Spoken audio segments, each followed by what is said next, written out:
मंगलमय मंगलकरण वीतराग विज्ञान नमो ताहि जाते हैं अरहंता जो विद्यादि सागर सुधी जो विद्यादि सागर सुधी गुरु हैं हितैषी शुद्धात्म में निरत नित्य हितोपदेशी वे पाप ग्रीष्म ऋतु में जल हैं सयाने पूजों ने सतत केवल ज्ञान पाने पूजों ने सतत केवल ज्ञान पाने। बोले भगवान महावीर स्वामी की 10 लक्षण पर्व की आचार्य गुरु और विद्यासागर मुनि महाराज की।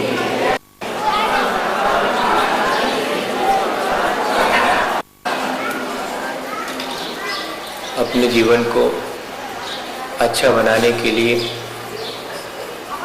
हम आचार्य पंतों के द्वारा कहे गए विभिन्न धर्मों पर विचार करके यथाशक्ति करने का पुरुषार्थ करते हैं। नदी बहती है और बहते बहते एक दिन समुद्र में मिल जाती है। नदी समाप्त हो जाती है, उसका अस्तित्व पड़ता है कि मिट गया। एक और नदी वो भी बहती है लेकिन मरुस्थल में जाकर के समाप्त हो जाती है। उसका पानी कहाँ चला गया, सूख पता ही नहीं लगता। ऐसा ही हम सबका जीवन, हम अपने जीवन में चाहे तो भगवान की भक्ति करके और उसमें लीन होकर विषय समाप्त कर सकते हैं। ही हमारा अस्तित्व ऐसा लगेगा कि विलीन हो गया, जैसे कि नदी समुद्र में विलीन हो गई। नदी समुद्र में विलीन होने के बाद भी रूप में बनी रहती है। सो ऐसे विषय कषायों का विलीन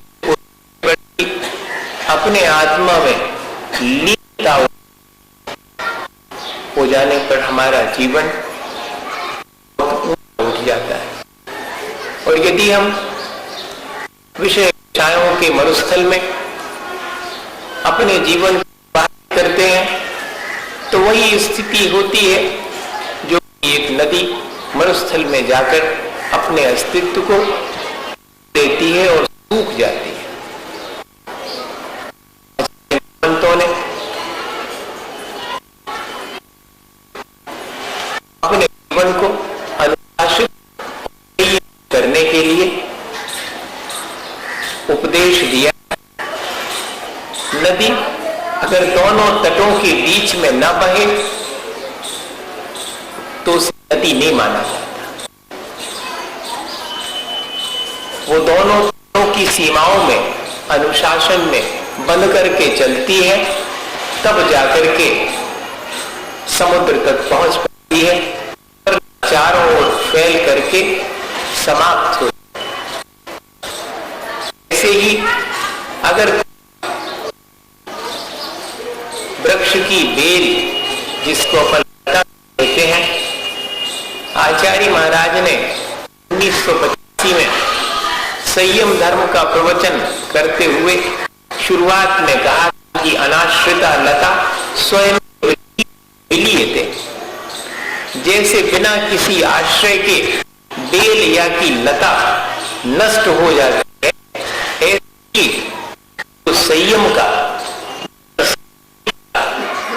5 इंद्रियों के नियमन का, मन वचन काय की अशुभ प्रवृत्ति को रोकने का पुरुषार्थ नहीं करता, इनका आलंबन नहीं लेता, उसका भी जीवन उस लता या बेल के समान जो कि बिना आलंबन के है, नष्ट हो जाता।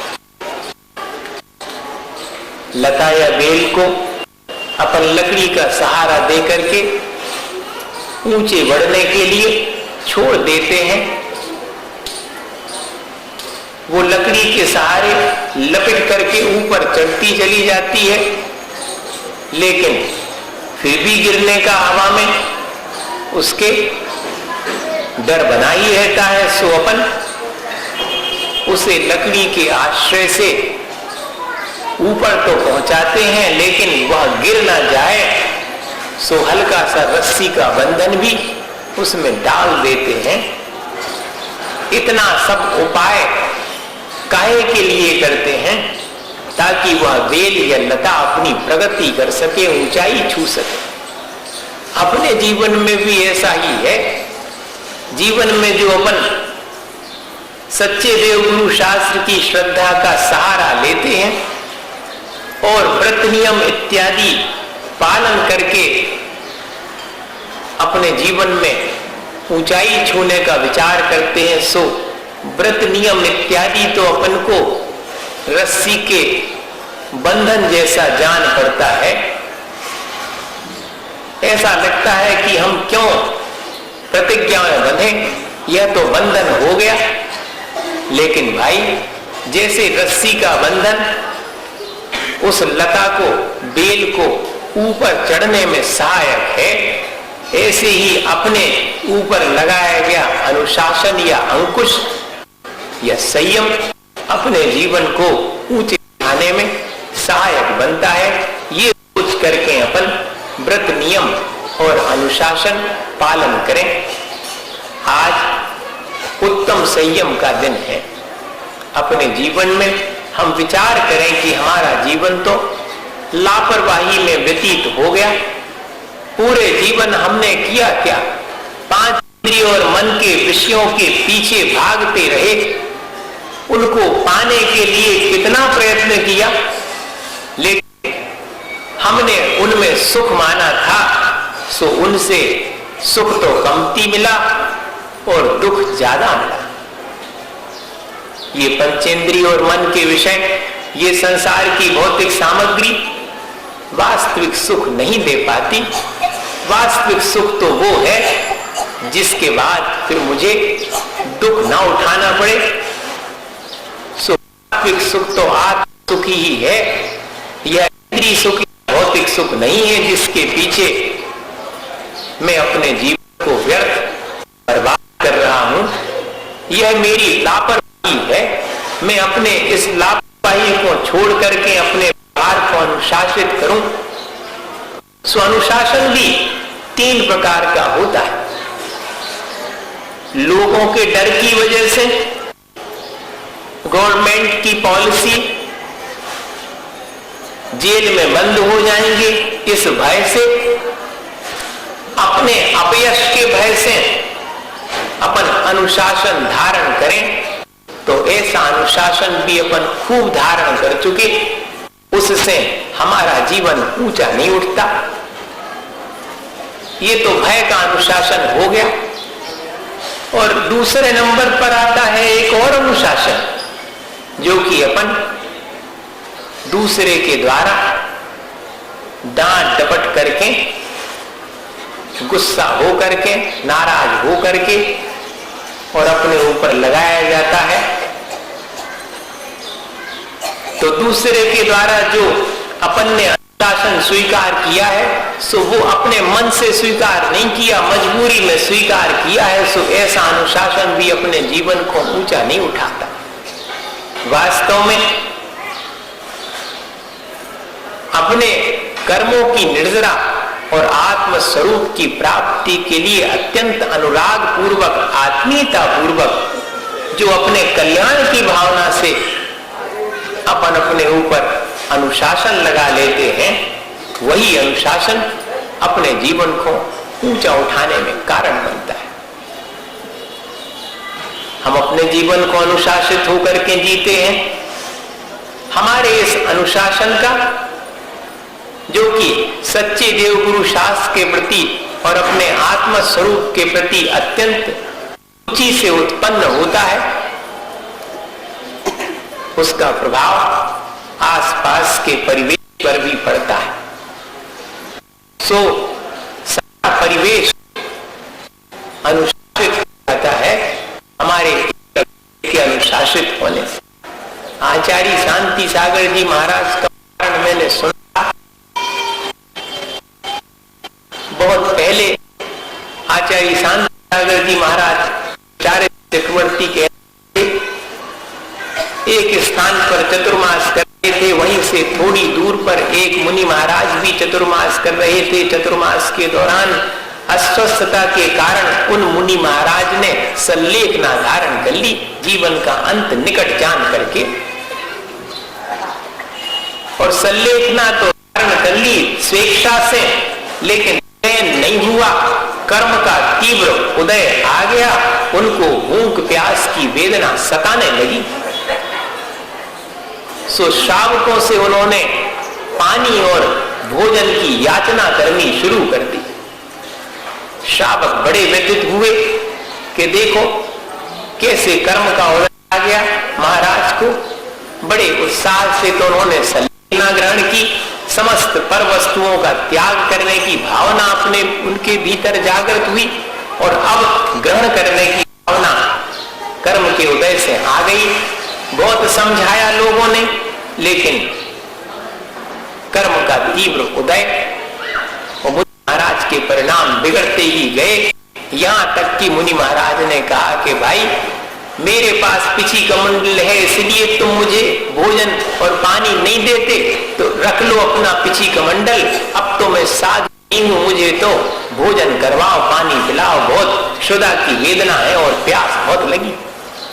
यहां तक उनके परिणामों में, जो कि उन्होंने स्वयं अपने जीवन को अत्यंत अनुराग पूर्वक सच्चे देवगुरु शास्त्र के मार्ग में अनुशासित किया था, लेकिन भैया कर्म के उदय से अनुशासन नहीं रहा।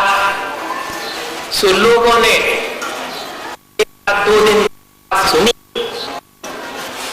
फिर सोचा कि दे देंगे तो ठीक नहीं है। पास में आचार्य शांति सागर जी महाराज हैं, उनसे निवेदन कर लें, शायद उनके कहने से मान जाए।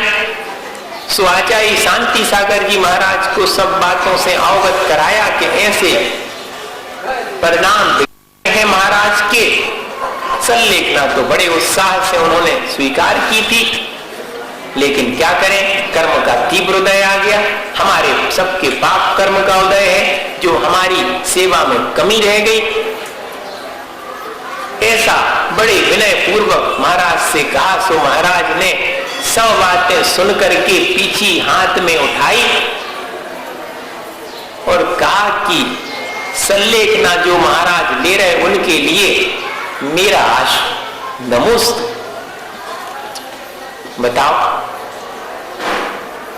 कोई की निंदा सुन के अपन उस पर थू थू करेंगे, उनकी प्रशंसा नहीं करेंगे। प्रणाम प्रणाम तो बात की बात है, पहले तो दुत्कारेंगे, तिरस्कार करेंगे, 4 आदमों से कहेंगे कि देख ले लक्षण ऐसे हैं। लेकिन आचार्य शांति सागर जी महाराज, जिनने अपने जीवन को स्वयं अनुशासित किया था, सच्चे देवगुरु शास्त्र के मार्ग के प्रति अत्यंत अनुराग है, अपने कर्मों की निर्जरा और वीतराग भाव प्राप्त करने के प्रति अत्यंत रुचि पूर्वक लिया था। वो अनुशासन अत्यंत आत्मीय था। तो साधर्मी को विचलित होते देख करके और उन्होंने अपने संयम के द्वारा, अपने संयमित जीवन के द्वारा उन्हें उपदेश दे दिया। लोगों ने जाकर के उन मुनि महाराज से कहा कि इतने महान आचार्य महाराज स्वयं पीछे उठा करके आपको प्रणाम करते हुए आपकी सल्लेखना की प्रशंसा कर रहे हैं। बस इतनी सी ही बात सुन करके उन मुनि महाराज के परिणाम बदल गए। कर्म का तीव्र उदय था, सो अपने पुरुषार्थ से उसे जीत लिया, अपने समता भाव से उसे जीत लिया और लोगों से कहा कि अरे मैं तो सल्लेखना ले बैठा हूं और पानी मांग रहा हूं, धिक्कार है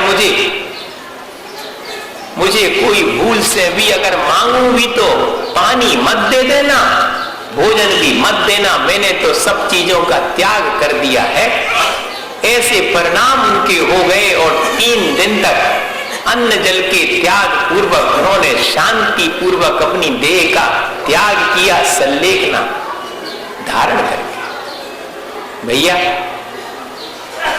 अपने भीतर जो अनुशासन के प्रति लगाव है वो दूसरे के भीतर भी अपने जीवन को अनुशासित करने के लिए रुचि उत्पन्न कर दे तो अपना अनुशासन सार्थक है। अपन अभी तो अपने जीवन को मर्यादित और अनुशासित क्यों करते हैं? महाराज जी कछु कहने लगे इसे कर लो। हाँ भैया, अभी तो आप सिर्फ महाराज के से अपने जीवन को अनुशासित किया है, वास्तव में तो हमें स्वयं वीतराग मार्ग के प्रति अनुराग पूर्वक अपने जीवन को मर्यादित और संयमित करना चाहिए, तो अपने जीवन का कल्याण हो सकेगा। अनादिकाल से अपन ने इस उसके कहने से संसार के प्रति हमारा यश न लोप हो जाए, इस भय से अनेक प्रकार अपने जीवन को संयमित किया है, मजबूरी में किया है। लेकिन वीतराग मार्ग के प्रति और वीतरागता प्राप्त करने की रुचि पूर्वक अगर अपने जीवन को अनुशासित और संयमित किया हो तो वास्तव में ये संयम धर्म अपने जीवन में आ गया। इतना ही नहीं, अगर हम संयम धारण कर लेते हैं, संयमित जीवन जीना शुरू कर देते हैं तो हमारा आत्मविश्वास धीरे धीरे बढ़ने लगता है। लोग कहते हैं कि आत्मविश्वास बढ़ाने के लिए क्या करें महाराज, हमारा विल पावर बहुत कमजोर हो गए, हमारी संकल्प शक्ति, जीवनी शक्ति बहुत कमजोर हो गई। भैया, अपने जीवन को संयमित बनाओ तो हमारी अपनी जीवनी शक्ति, हमारी अपनी संकल्प शक्ति और आत्मविश्वास अपने आप बढ़ेगा। याद आ जाए अपने जीवन कि मेरा स्वरूप क्या है। वास्तव में तो अपने स्वरूप में लीन होना ही संयम है। उसी संयम की प्राप्ति के लिए बाहर से नियम इत्यादि ग्रहण किए जाते हैं, वो बाह्य संयम है, बाह्य चारित्र है। अंतरंग में उस आत्मलीनता को अपने स्वभाव में रहने के लिए ही यह सब उपाय किया जाता है। उस संकल्प शक्ति को जागृत करने में ये बाहर से लिए गए व्रत नियम सहायक हो जाते हैं। एक बार एक राजा का हाथी था, बहुत बलवान। जिस समय वो युद्ध में जाता था तो सारी सेनाएं कांपने लगती थी कि हाथी से तो जीतना बहुत कठिन है, हाथी ही 2, 4, 10, 25 को तो ऐसे ही रौंद करके निकल जाएगा। बहुत सारे युद्ध में उस हाथी अपने ऊपर बैठे हुए सवार राजा को युद्ध में जीत दिलाई थी। बड़ा प्रेम था उस हाथी से, लेकिन कर्म का ऐसा उदय कि पानी पीने गया था हाथी और दलदल में फंस गया। बहुत उपाय करे कि दलदल से निकल आवे, सो जितना उपाय करते थे और नीचे धंसता जाता था। राजा बड़े चिंतित, सारी प्रजा भी चिंतित कि देखो इतना बढ़िया तो हाथी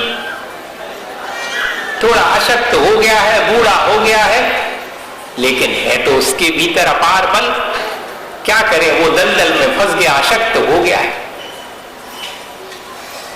अब उपाय नहीं सूझता था।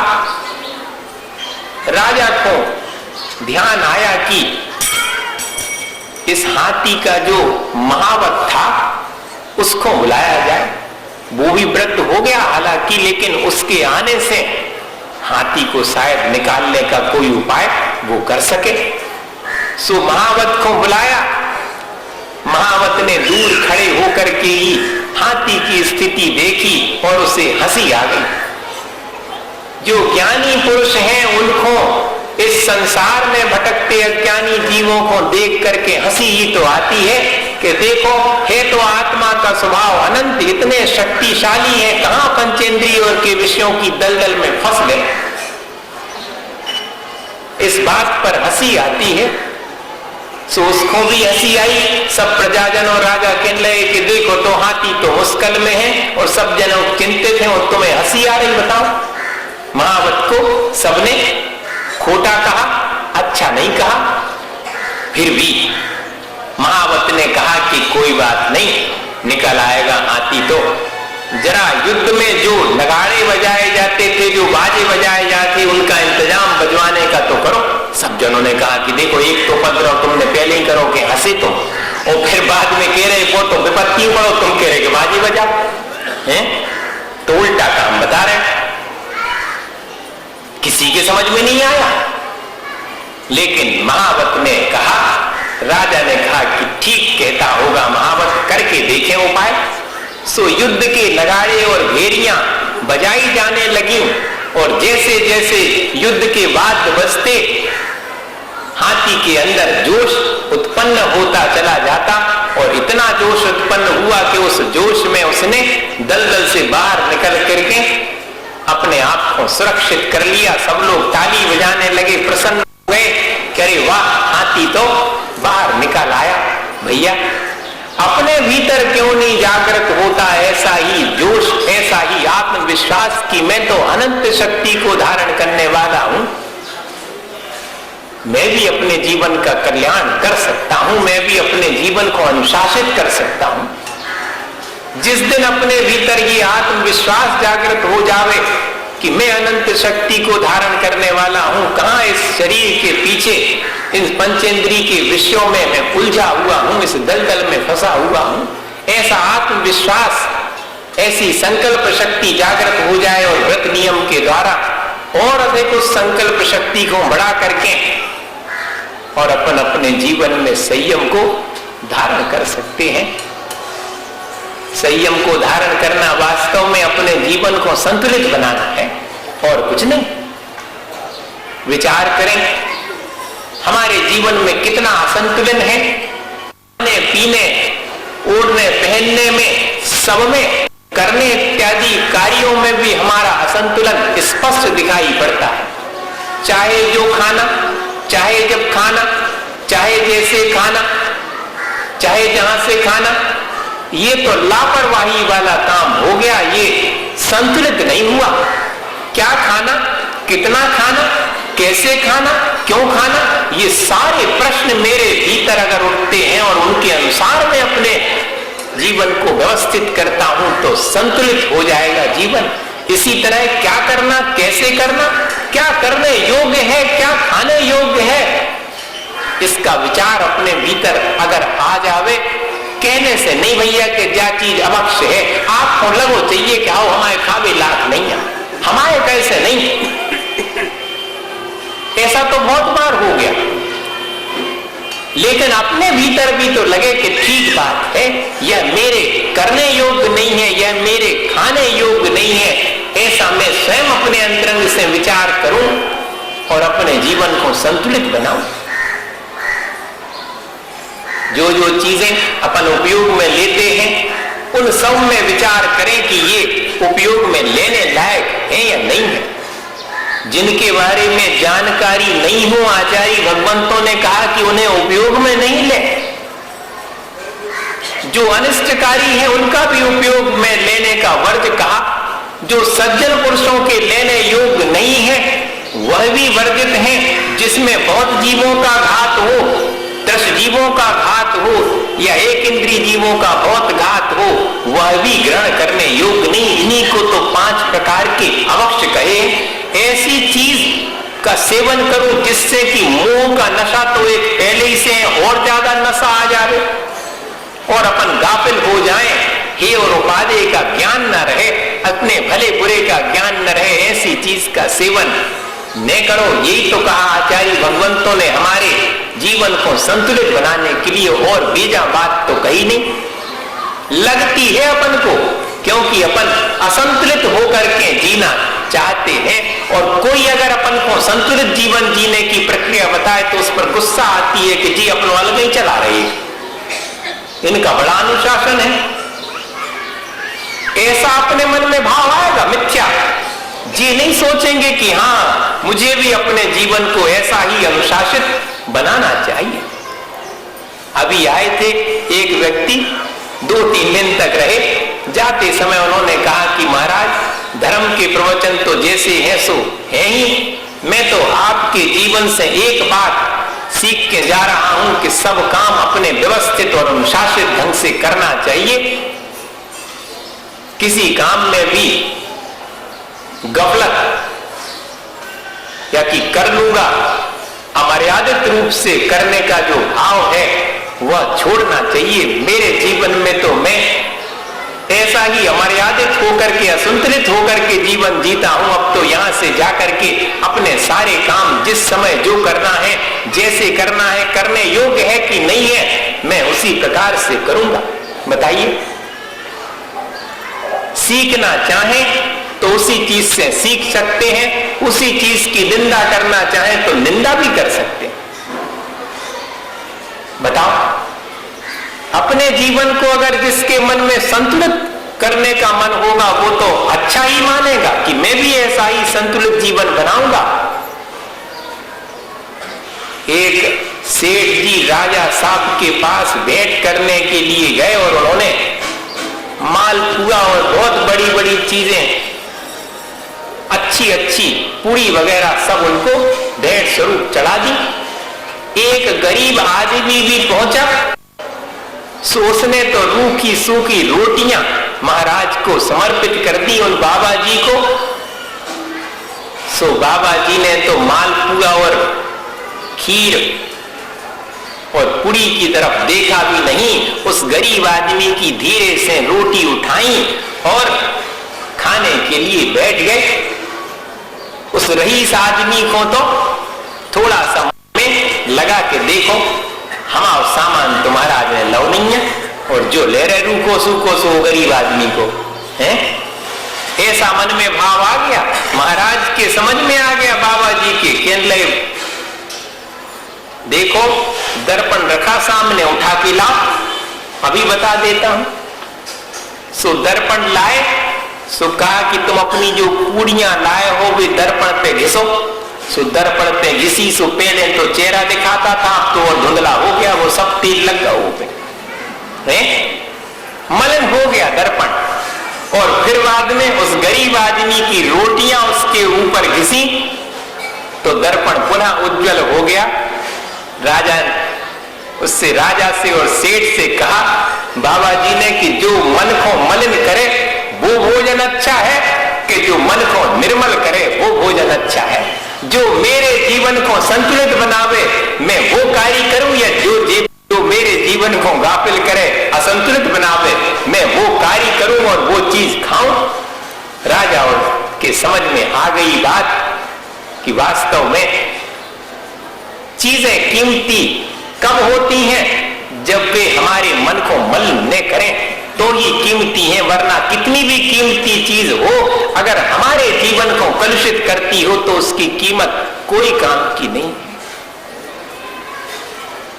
भाई, अपने जीवन में तो संस्कार अनादिकाल से खोटे ही पड़े हैं, उन संस्कारों को हटाना पड़ेगा, तब अपने जीवन में संतुलन आएगा, आत्मविश्वास जागृत होगा और अनुशासन आएगा। सो संस्कारों को परिमार्जित करने का नाम संयम। खोटे संस्कार जो अपने जीवन में पड़े हैं, धीरे धीरे उनका वेटेज, उनका दबाव कम होता चला जावे और मेरे जीवन में अच्छाइयां आती जाएं। अगर ऐसा अपन छोटा सा भी प्रयत्न करें तो अपने जीवन में अपन संयम धारण कर सकते हैं।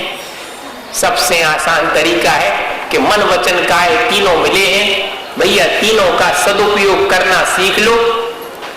सो खोटे संस्कार अपने आप नष्ट हो जाएंगे, अच्छे संस्कार आकर के अपने जीवन को अनुशासित संतुलित कर देंगे और अपने आत्मविश्वास को बढ़ाने में, अपने जीवन को सार्थक करने में सहयोगी होंगे।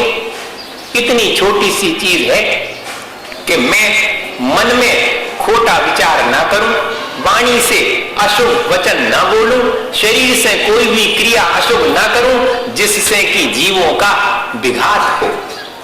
संस्कार तो अनादिकाल से खोटे ही पड़े हैं, उन्हीं संस्कारों को तो जीतना।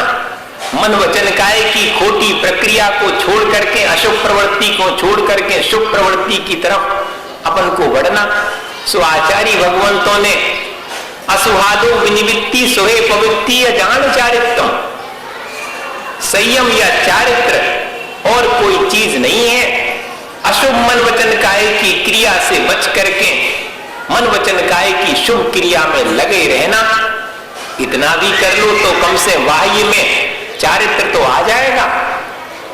फिर उस बाह्य चारित्र के माध्यम से हम अपने लक्ष्य तक, जो आत्मलीनता हमारा लक्ष्य है, उसे प्राप्त कर लेंगे।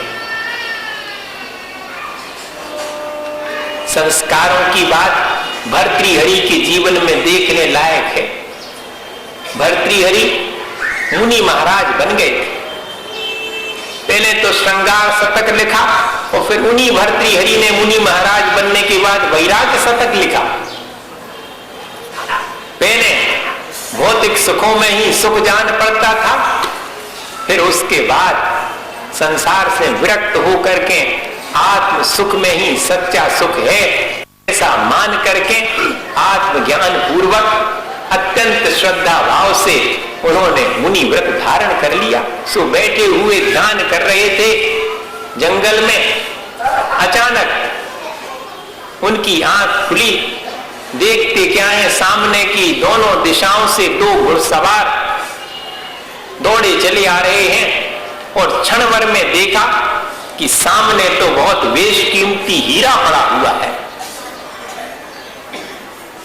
धूल में पड़े होने के बाद भी उसकी चमक अद्भुत थी। मन में क्षण भर को विचार आया, सब कुछ त्याग करने के बाद भी कि ऐसा हीरा मेरे राजकोष में होता तो बड़ा समृद्ध राजकोष होता। अगले ही क्षण विचार आया कि नहीं, मैं तो इसका त्याग कर चुका हूं। लेकिन उतने में घटना ये घटी कि दोनों राजकुमारों ने अपनी तलवारें निकाल ली। किस बात के लिए? कि मैंने पहले हीरा देखा है, मेरा हीरे पर अधिकार पहले है। और इतने क्षण भर में उन्होंने देखा कि दोनों ने तलवारों से एक दूसरे पर वार करके उन्हें समाप्त कर दिया है। हीरा वहीं का वहीं पड़ा हुआ है। आंख बंद कर ली, ध्यान में लीन हो गए, विचार करने लगे कि देखो मेरे मन में उस हीरे को ग्रहण करने का भाव आया, सो जैसे इनके मन में भाव आया और मरण में कारण बना, ऐसे ही ग्रहण का भाव संसार की वस्तुओं का मेरे मरण में ही, मेरे आत्म स्वरूप के विमुख होने में ही कारण है। संस्कार कितने भी जबरदस्त थे, लेकिन समता भाव धारण करने के लिए जो रूप धारण किया था और जो अंतरंग में भाव थे, उनके बल से उन्होंने अपने संस्कारों को आसानी से जीत लिया। ऐसे ही अगर अपन भी निरंतर अच्छे संस्कार अपने जीवन में डालें और कभी कदाचित बुरे संस्कार कर्म के उदय से अपन को घेर भी लेवे, तो भी अपनी जीत आसानी से हो सकती है। क्योंकि संस्कार तो अपन वर्तमान में अच्छे ही डाल रहे हैं अपने आत्मा पर। एक छोटी सी घटना और है, समझ में आ जाएगी कि हमें क्या करना, अपने मन वचन काया का सदुपयोग करना और कुछ नहीं। संयम धारण करने का मतलब व्रत नियम ले लो, महाराज के पास सौगंध ले आओ, भैया ये तो बाद की चीज है, ये तो इसके लिए है कि आप अपने को अनुशासित कर सको, लेकिन पहले तो अपने भीतर भाव बनाओ कि मैं अपने मन वचन काय का सदुपयोग करूंगा। मैं तो अभी अपने मन वचन काय का चाहे जैसा उपयोग कर लेता हूं, दुरुपयोग भी कर लेता हूं, दूसरे का बुरा भी कर देता हूं अपने मन वचन काय से। मैं तो सपर कल्याण के लिए अपने मन वचन काय का उपयोग करूंगा, जिससे मेरा कल्याण हो और प्राणी मात्र का कल्याण हो। इस तरह का अगर अपने भीतर विचार है और फिर मन वचन काय की प्रवृत्ति करते हैं तो भाई कहने की आवश्यकता क्या पड़ेगी कि अपने जीवन में ये व्रत नियम धारण करो। अपने आप ही व्रत नियम धारण करने का विचार अपने मन में आ जाए, मजबूरी नहीं रहेगी, फिर जबरदस्ती नहीं रहेगी। एक सर्कस में एक व्यक्ति खेल दिखाता था। क्या करता था कि एक गोला खींचता था चाक से, उसके बीच में अपनी जीवन साथी को खड़े कर देता था और फिर दूर खड़े होकर के चक्कू फेंकता था और वो सब चाकू लगते चले जाते थे उस घेर में। एक भी चाकू कभी उसकी जीवन साथी को नहीं लगा। इतना परफेक्ट था उसका निशाना, इतना संस्कार था, बहुत अभ्यास किया था उसने। एक बार ऐसा हुआ कि घर में झगड़ा हो गया, तनातनी हो गई, इतनी बात बढ़ गई दोनों जन में कि मन ही मन उस व्यक्ति ने विचार किया कि दो में से कोई एक रहेगा, अब दो ही संगे नहीं रह सकते। ऐसे कलुषित विचार भी अपने जीवन में आ जाते हैं, आ सकते। भैया कर्म के उदय में उन्हीं को तो जीतना है।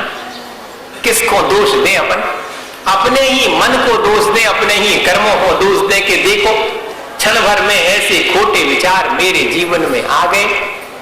उस व्यक्ति के जीवन में भी कर्म के उदय से जिस जीवन साथी से अत्यंत प्रेम पूर्वक उसने अपनी गृहस्थी बनाई थी, उसी को नष्ट करने का विचार भी आ गया और उसकी प्लानिंग भी कर ली कि कुछ नहीं करना मुझे, किसी को मेरे ऊपर संदेह भी नहीं होगा, मैं तो रोज चाकू फेंकता हूं और एक निशाना चूक जाऊंगा और चाकू जीवन साथी को लग जाएगा, उसका काम समाप्त हो जाएगा। लोग कहेंगे भाई इतने दिन से सर्कस में काम कर रहा है, अचानक उससे चूक हो गई तो कोई मेरे ऊपर संदेह भी नहीं करेगा और मैं उसे मार भी दूंगा, अपने रास्ते से हटा दूंगा। ऐसा तक विचार उसके मन में आ गया। और दूसरे दिन जब वो खेल दिखाने के लिए सर्कस में पहुंचा तो थर थर कांप रहा था। उसने घेरे के बीच में अपने जीवन साथी को खड़ा किया और चाकू फेंकना शुरू किए, लेकिन आश्चर्य उसे हुआ कि एक भी चाकू मिस नहीं हुआ, जीवन साथी को नहीं लगा, सब उसी घेरे में जाकर के लगते चले गए। उसने अपने पूरे खेल के बाद में कहा कि मैंने एक भी चाकू ठीक निशाना लगा करके नहीं फेंका, ऐसे ही फेंकता रहा कि कोई तो लग जाएगा एक आध, लेकिन पसीने पसीने हो गया।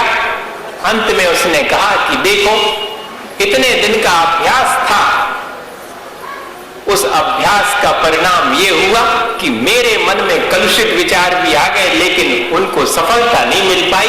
भैया ऐसा ही तो है, अपन भी अगर अच्छा संस्कार अपने जीवन में डाल लें, संकल्प कर लें कि मैं तो अच्छा ही करूंगा, तो उस संकल्प की शक्ति से अपने खोटे संस्कार भी अपने ऊपर हावी नहीं हो पाएंगे, उनका दबाव कम हो जाएगा।